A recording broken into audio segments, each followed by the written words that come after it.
नमस्कार मित्रों, मैं डॉक्टर शिवदयाल पटेल, सहायक प्राध्यापक हिंदी, शासकीय महाविद्यालय बरपाली, जिला कोरबा, छत्तीसगढ़।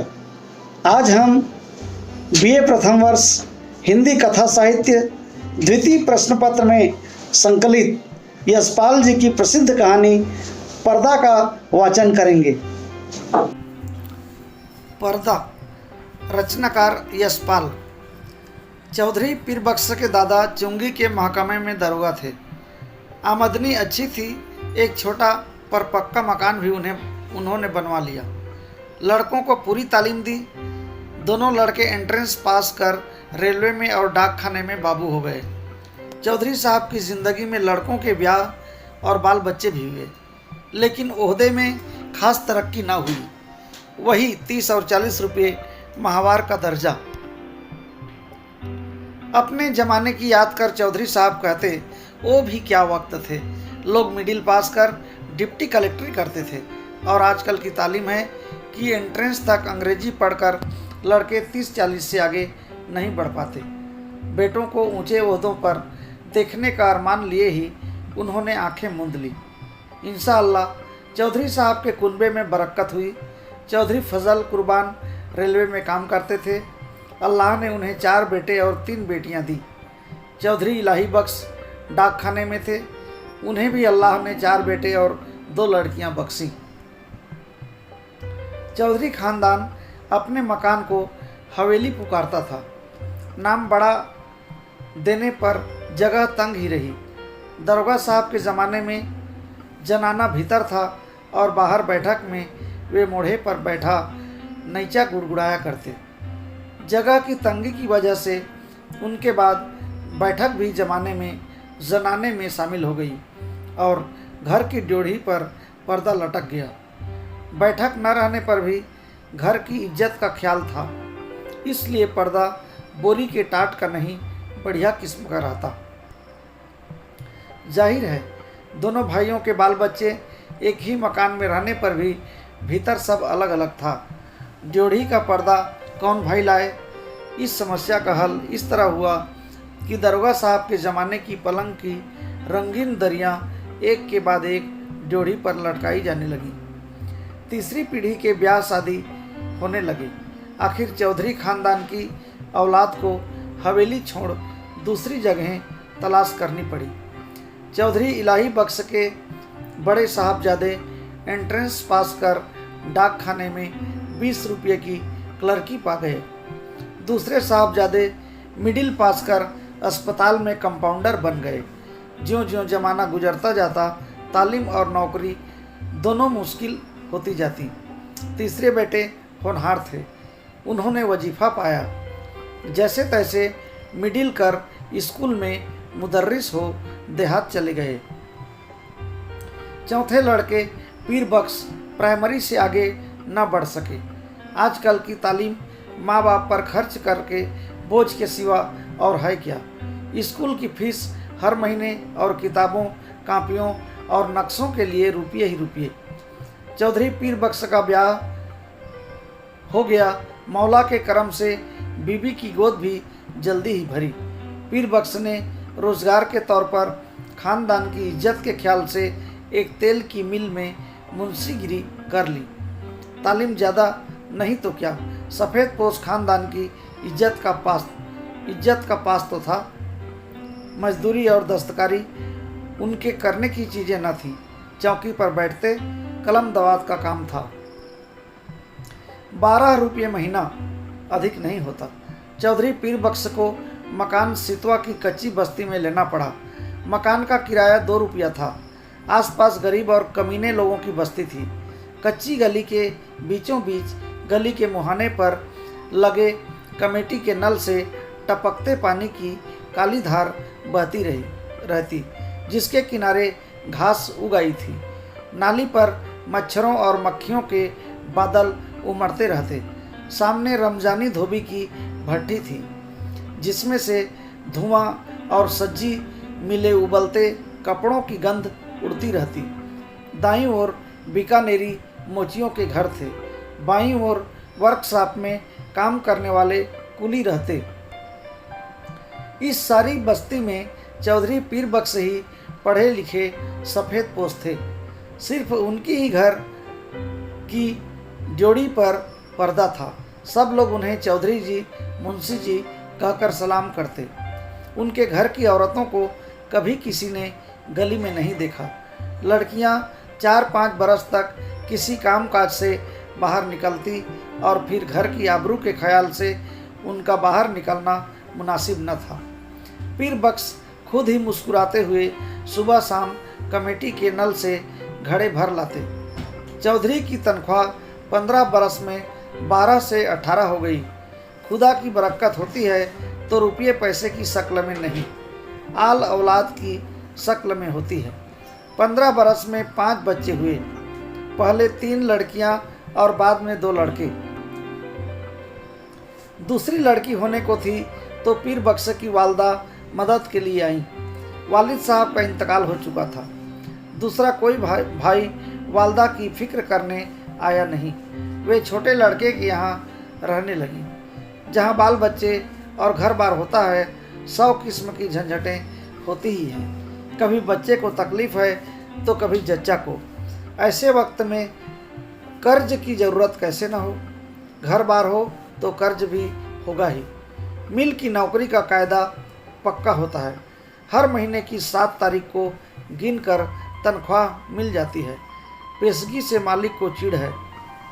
कभी बहुत ज़रूरत पर ही मेहरबानी करते।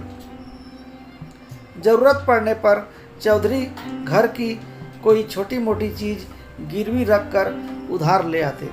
गिरवी रखने से रुपये के 12 आने ही मिलते। ब्याज मिलाकर 16 आने हो जाते और फिर चीज़ घर के लौट आने की संभावना न रहती।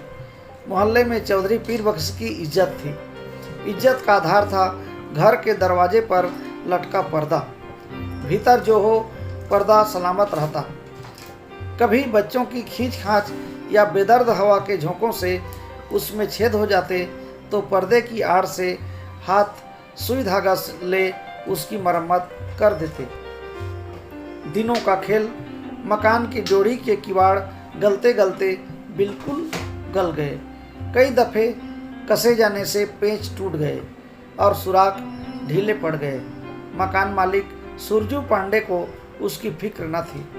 चौधरी कभी जाकर कहते, सुनते तो उत्तर मिलता, कौन बड़ी रकम थमा देते हो, 2 रुपल्ली किराया और वह भी 6-6 महीने का बकाया।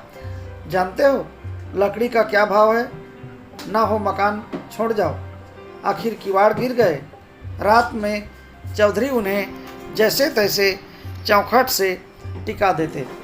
रात भर दहशत रहती कि कहीं कोई चोर न आ जाए। मोहल्ले में सफ़ेद पोशी और इज्जत होने पर भी चोर के लिए घर में कुछ न था। शायद एक भी साबित कपड़ा या बर्तन ले जाने के लिए चोर को न मिलता। पर चोर तो चोर है। छीनने के लिए कुछ न हो तो भी चोर का डर तो होता ही है। वह चोर जो ठहरा, चोर से ज़्यादा फिक्र थी आबरू की। किवाड़ न रहने पर पर्दा ही आबरू का रखवारा था। वह पर्दा भी तार तार होते होते एक रात आंधी में किसी भी हालत में लटकने लायक न रह गया। दूसरे दिन घर की एकमात्र पुश्तैनी चीज़ दरी दरवाजे पर लटक गई। मोहल्ले वालों ने देखा और चौधरी को सलाह दी, अरे चौधरी, इस जमाने में दरी यूँ काहे खराब करोगे। बाजार से ला टाट का टुकड़ा न लटका दो। पीर बख्श टाट की कीमत भी आते जाते कई दफ़े पूछ चुके थे। 2 गज टाट 8 आने से कम में न मिल सकता था। हंस कर बोले, होने दो, क्या है। हमारे यहाँ पक्की हवेली में भी ड्योढ़ी पर दरी का ही पर्दा रहता था। कपड़े की महंगाई के इस ज़माने में घर की 5 औरतों के शरीर से कपड़े जीर्ण होकर यूँ गिर रहे थे जैसे पेड़ अपनी छाल बदलते हैं। पर चौधरी साहब की आमदनी से दिन में एक दफ़े किसी तरह पेट भर सकने के लिए आटा के अलावा कपड़े की गुंजाइश कहाँ। खुद उन्हें नौकरी पर जाना होता। पायजामा में जब पैबंद संभालने की ताब न रही, मार्किन का एक कुर्ता पायजामा जरूर हो गया, पर लाचार थे। गिरवी रखने के लिए घर में जब कुछ भी न हो, गरीब का एकमात्र सहायक है पंजाबी खान। रहने की जगह पर जगह भर देखकर वह रुपया उधार दे सकता है। 10 महीने पहले गोद के लड़के बरकत के जन्म के समय पीर बख्श को रुपये की जरूरी आ पड़ी। कहीं और कोई प्रबंध न हो सकने के कारण उन्होंने पंजाबी खान बब्बर अली खां से 4 रुपये उधार ले लिए थे। बब्बर अली खां का रोजगार सितवा के उस कच्चे मोहल्ले में अच्छा खासा चलता था। बीकानेरी मोची, वर्कशॉप के मजदूर और कभी कभी रमजानी धोबी सभी बब्बर मियाँ से कर्ज लेते रहते। कई दफ़े चौधरी पीर बख्श ने बब्बर अली को कर्ज और सूद की किस्त न मिलने पर अपने हाथ के डंडे से ऋणी का दरवाज़ा पीटते देखा था। उन्हें साहूकार और ऋणी में बीच बचौल भी करना पड़ा था। खान को वे शैतान समझते थे, लेकिन लाचार हो जाने पर उसी की शरण लेनी पड़ी। 4 आना रुपया महीने पर 4 रुपया कर्ज लिया। शरीफ खानदानी मुसलमान भाई का ख्याल कर बब्बर अली ने 1 रुपया माहवार की किस्त मान ली। 8 महीने में कर्ज अदा होना तय हुआ। खान की किस्त न दे सकने की हालत में अपने घर के दरवाजे पर फजीहत हो जाने की बात का ख्याल कर चौधरी के रोए खड़े हो जाते। 7 महीने फाका करके भी वे किसी तरह से किस्त देते चले गए। लेकिन जब सावन में बरसात पिछड़ गई और बाजरा भी रुपये का 3 सेर मिलने लगा, किस्त देना संभव न रहा। खान 7 तारीख की शाम को ही आया। चौधरी पीर बख्श ने खान की दाढ़ी छू और अल्लाह की कसम खा 1 महीने की मुआफ़ी चाही। अगले महीने 1 का सवा देने का वायदा किया। खान टल गया। भादों में हालात और भी परेशानी की हो गई। बच्चों की माँ की तबीयत रोज़ रोज़ गिरती जा रही थी। खाया पिया उसके पेट में न ठहरता। पथ्य के लिए उसको गेहूं की रोटी देना जरूरी हो गया। गेहूं मुश्किल से रुपये का सिर्फ 2.5 सेर मिलता। बीमारी का जी ठहरा। कभी प्याज के टुकड़े या धनिए की खुशबू के लिए ही मचल जाता। कमी पैसे की सौंफ, अजवाइन, काले नमक की ही ज़रूरत हो तो पैसे की कोई चीज़ मिलती ही नहीं। बाजार में तांबे का नाम ही न रहा। नाहक इकन्नी निकल जाती है। चौधरी को 2 रुपये महंगाई भत्ते के मिले, पर पेशगी लेते लेते तनख्वाह के दिन केवल 4 ही रुपये हिसाब में निकले।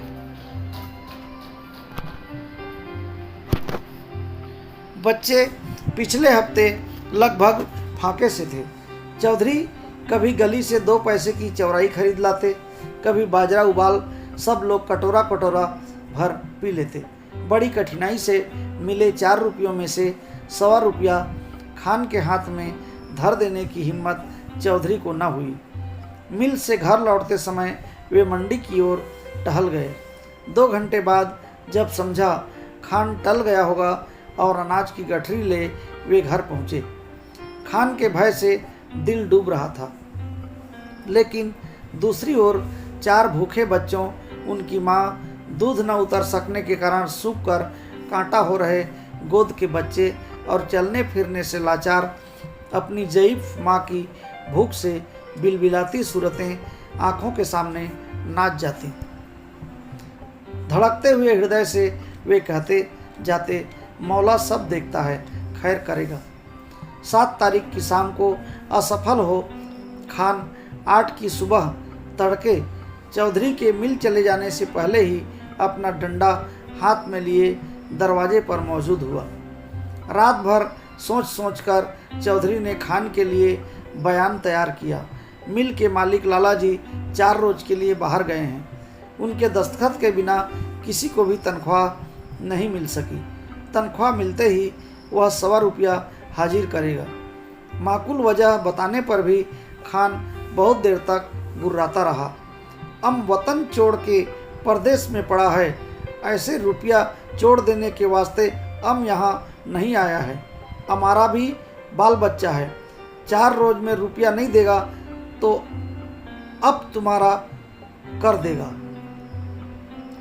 5वें दिन रुपया कहाँ से आ जाता? तनख्वाह मिले अभी हफ्ता भी नहीं हुआ। मालिक ने पेशगी देने से साफ इनकार कर दिया। 6ठे दिन किस्मत से इतवार था। मिल में छुट्टी रहने पर भी चौधरी खान के डर से सुबह ही बाहर निकल गए। जान पहचान के कई आदमियों के यहाँ गए।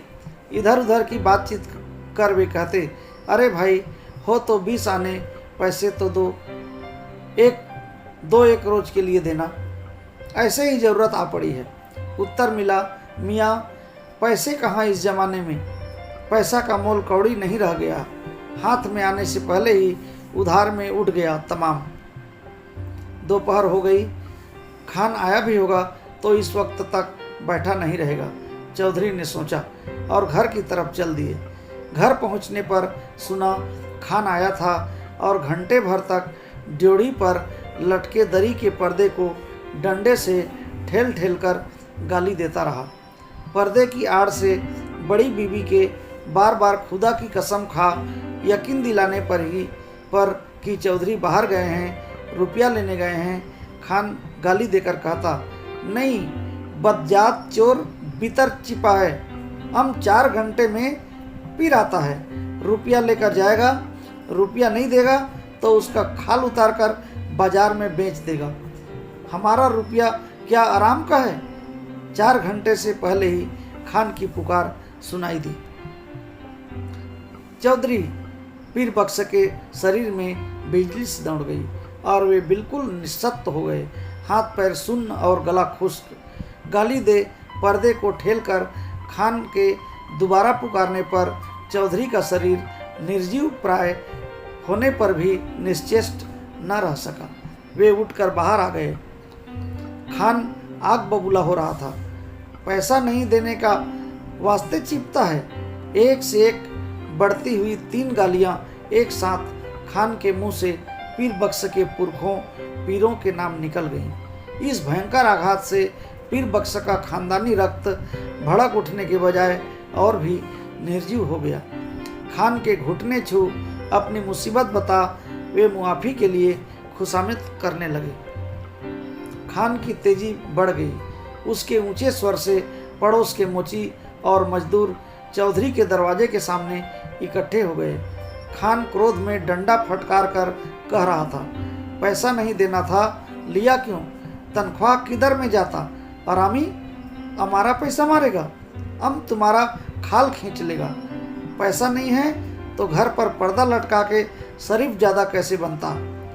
तुम हमको बीबी का गहना दो, बर्तन दो, कुछ तो भी दो, हम ऐसे नहीं जाएगा। बिल्कुल बेबस और लाचारी में दोनों हाथ उठा खुदा से खान के लिए दुआ मांग पीर बख्श ने कसम खाई। 1 पैसा भी घर में नहीं, बर्तन भी नहीं, कपड़ा भी नहीं। खान चाहे तो बेशक उसकी खाल उतार कर बेच ले। खान और आग बबूला हो गया। हम तुम्हारा दुआ क्या करेगा? तुम्हारा खाल क्या करेगा? उसका तो जूता भी नहीं बनेगा। तुम्हारा खाल से तो यह टाट अच्छा। खान ने ड्योढ़ी पर लटका दरी का पर्दा झटक लिया। ड्योढ़ी से पर्दा हटने के साथ ही जैसे चौधरी के जीवन की डोर टूट गई। वह डगमगाकर जमीन पर गिर पड़े।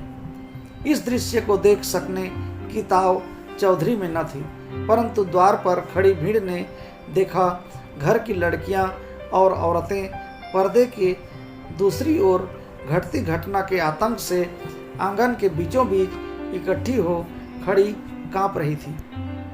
सहसा पर्दा हट जाने से औरतें ऐसी सिकुड़ गईं जैसे उनके शरीर का वस्त्र खींच लिया गया हो।